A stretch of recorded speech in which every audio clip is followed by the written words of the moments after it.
citizens' comments. Okay? So now that we've gone over that, I'd like to invite the city to come up and provide their presentation.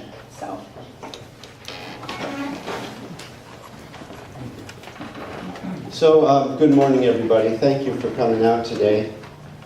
Yeah, I've lived in River Park almost 30 years, and I was once president of the RPNA board. I've been your parks commissioner. Now I'm your council member. This is, I think, undoubtedly the largest assemblage of people I've seen in River Park on any particular issue. We've had a couple bumps in the road over the years. You might remember the green waste containers and the claw. That was a pretty big one, and then speed bumps. So every once in a while an issue flares up in River Park. I want to welcome you, and I also want to say quickly that I appreciate the amount of effort that opponents of this project have put into making me more informed about your opinions about this project. In fact, in my time in River Park, nobody has ever done a lawn sign campaign or a mailer on any particular issue. So it's very indicative of the amount of passion on this issue. As your representative, it's my job, when I look at projects like this, to figure out what will bring the most benefits to the largest number of my constituents. So understand that I represent River Park. I represent District 3. I'm also a representative citywide on numerous issues. And as some of you have noticed in the last couple of weeks, the city is enduring a significant amount of stress over the shooting of Stefan Clark, a very unfortunate and tragic incident. So there's an awful lot to being a council member. I just wanted to put that out there. I have received all of your emails, read them all, replied, I think, to most of them, and my staff has been responsive as well. So I'm aware of the concerns of Save Don't Pave. I've also received quite a few correspondence from people who are proponents of the Two Rivers Trail.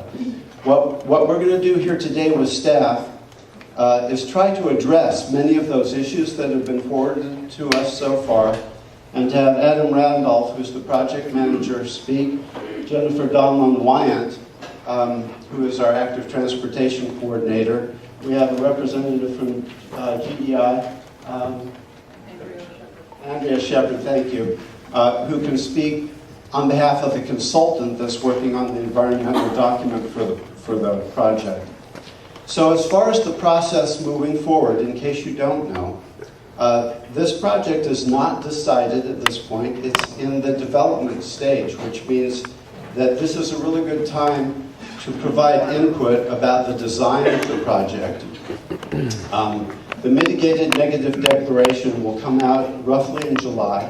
When that does, that's the environmental document. When it comes out, there will be a public comment period in which anybody from the community can send in a comment that they want to have addressed about benefits or detriments of the project or mitigations. All of those comments must be addressed, and I think, Andrea, is it a 30-day period to respond to those comments? So 30 days to put comments in, and then 30 days for the responses to come back?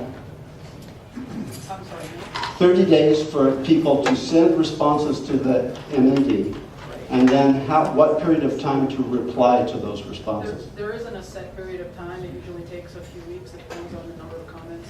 Okay, if you didn't hear that, once your comments are received on the mitigated negative declaration, they all have to be addressed, and there's not a set period to get that done. But all of that has to happen before this even comes to the City Council.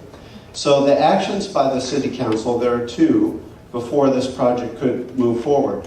One is to either adopt or reject the mitigated neg deck, and if it's rejected, there may be more comment period and it may come back to council, and then to approve an RFP to go out to contract for the actual building of the project. So there's quite a long time frame there. In point of fact, if this trail gets built, it won't start until next spring. So there's a year between this meeting and the possibility of building the trail. That's a lot of period, a big time frame in which to have public discourse. After the mitigated neg deck comes out, we'll look at what the comments are, and it's very likely we'll call for another public forum similar to this to address those comments on the neg deck. and get more public participation in the process.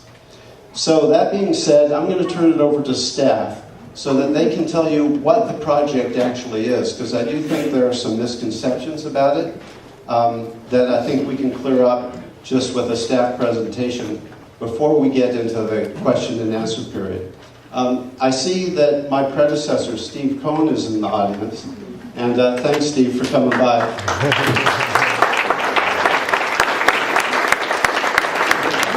Steve, of course, represented District 3 for 20 years. I think he was the longest seated councilman in Sacramento history.